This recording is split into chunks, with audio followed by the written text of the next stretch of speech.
warahmatullahi wabarakatuh. Perkenalkan, nama saya Anissa Widiatul Febrianti. Di sini saya akan menjelaskan tentang keteladanan Nabi Yunus alaihi wasallam. Sudah pada tahu kan, Nabi Yunus adalah seorang nabi yang menganut ajaran agama Samawi, Islam, Yahudi, dan Kristen. Dia ditugaskan untuk berdakwah kepada orang Assyria di Ninawa, Irak. Nabi Yunus adalah putra dari mata keturunan Benyamin bin Yakub bin Ishak bin Ibrahim. Kaum Ninawa adalah salah satu kaum yang sangat keras kepala, penyembah berhala, dan suka melakukan kejahatan. Dikutip dari buku Kisah Nabi Yunus, Nabi Yunus telah berulang kali memperingati kaum Ninawa, namun mereka tetap tidak mau berubah dengan alasan karena Nabi Yunus bukan berasal dari kaum mereka. Hanya terdapat dua orang pengikutnya, yaitu Rubil yang memiliki sifat yang adil dan bijaksana, serta Tanut yang memiliki sifat sederhana dan tenang. Pada awalnya, ajaran-ajaran Nabi Yunus tersebut sangat baru dan belum pernah didengar oleh kaum Ninawa.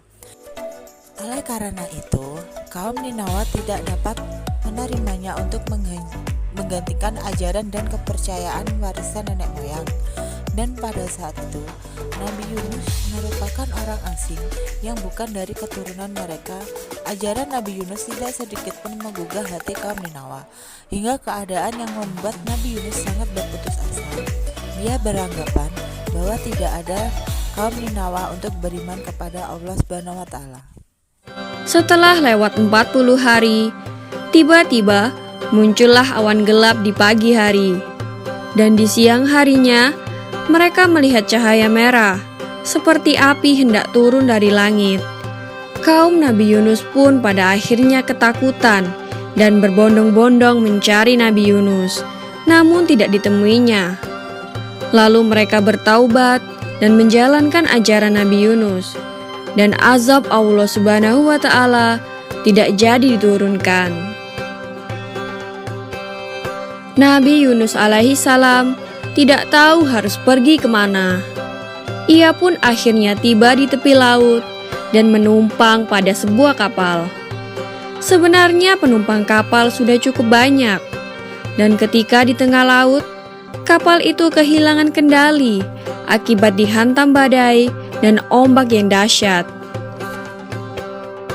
Semua perbekalan dan barang-barang sudah dikurangi, namun ternyata kapal itu tetap kehilangan kendali.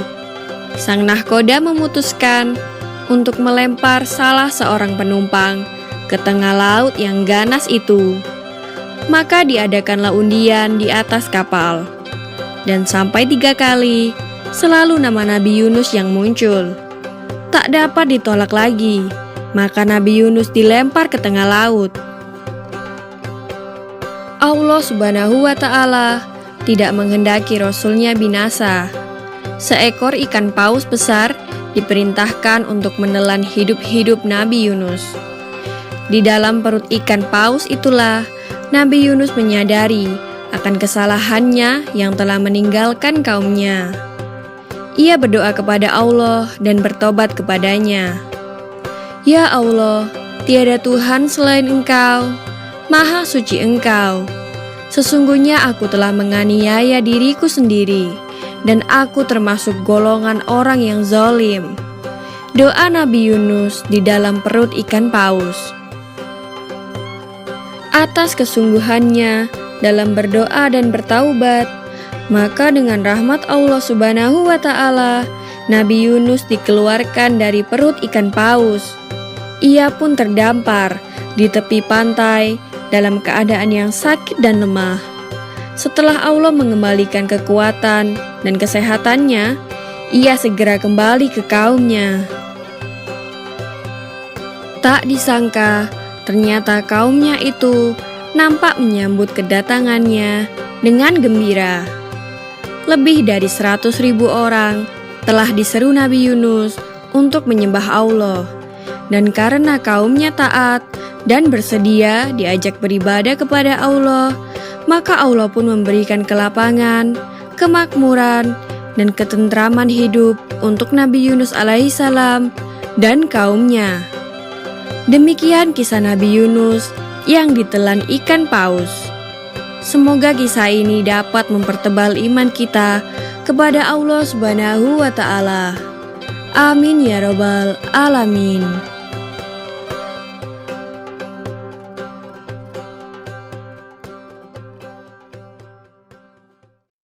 Alhamdulillah ya, sudah pada tahu kan kisah dari Nabi Yunus alaihissalam.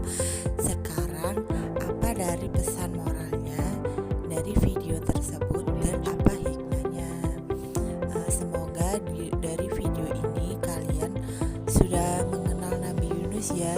Di sini Nabi Yunus itu merupakan nabi kisah yang memiliki banyak hikmah, utamanya dalam perkara agama dan interaksi antar manusia. Tidak terkecuali kisah Nabi Yunus, bagian paling terkenal dari kisah Nabi Yunus adalah ceritanya yang ditelan oleh ikan paus. Dan doa yang diucapkan Nabi Yunus kala itu juga menjadi salah satu doa yang paling dikenal dan terus digunakan sampai hari ini. Namun, mengenal cerita Nabi tidak cukup jika hanya untuk mengetahui ceritanya saja, tetapi juga lebih dari itu, kisah para nabi sudah seharusnya menjadi pelajaran diambil hikmah oleh seluruh umat, termasuk juga hikmah dari kisah Nabi Yunus alaihi wasallam. Nah, berikut ini adalah beberapa hikmah yang bisa kalian ambil dari kisah Nabi Yunus, yaitu 1. Banyak mengingat Allah. Sepanjang hidupnya, Nabi Yunus adalah seorang hamba yang senantiasa mengingat Allah, bertasbih, dan juga selalu mengharap ampunan dari Allah. Hal ini diceritakan juga di dalam Al-Quran surat As-Saffat ayat 143-144. Maka, kalau sekiranya Nabi Yunus tidak termasuk orang-orang yang banyak mengingat Allah Subhanahu wa Ta'ala, niscaya ia akan tetap tinggal di perut ikan itu sampai hari bangkit. Yang dimaksud mengingat Allah bukan hanya mengingat Allah di waktu sulit saja, tetapi juga di waktu senang atau lapang. Allah menjanjikan kemudahan dan jalan keluar dari kesulitan untuk orang-orang yang senantiasa mengingat Allah di waktu senang. 2. Kembali kepada Allah. Melakukan kesalahan merupakan hal yang wajar dan pasti dilakukan oleh setiap manusia. Namun, dengan adanya dosa tersebut, justru seharusnya kita semakin mendekatkan diri kepada Allah Subhanahu wa Ta'ala. Sebab perasaan sempit karena berbuat dosa tidak akan bisa dihilangkan oleh apapun kecuali dengan memohon ampun kepadanya. Nabi Yunus memahami hal ini. Beliau mengetahui bahwa keputusan beliau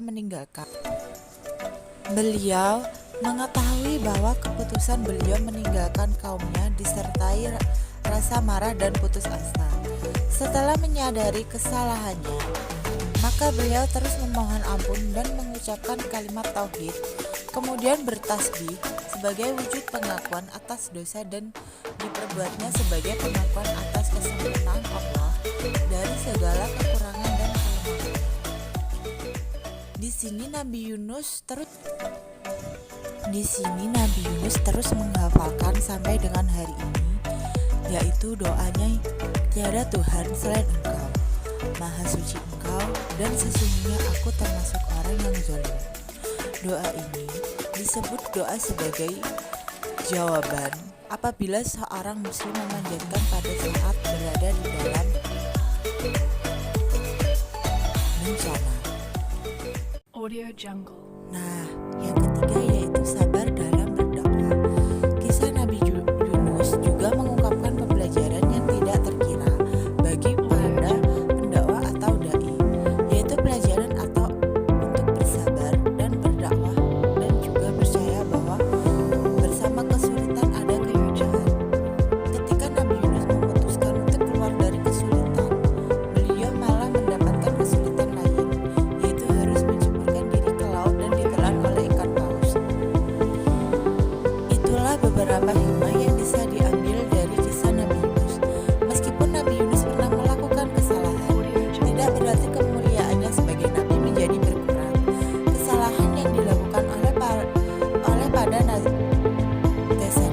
adalah pembelajaran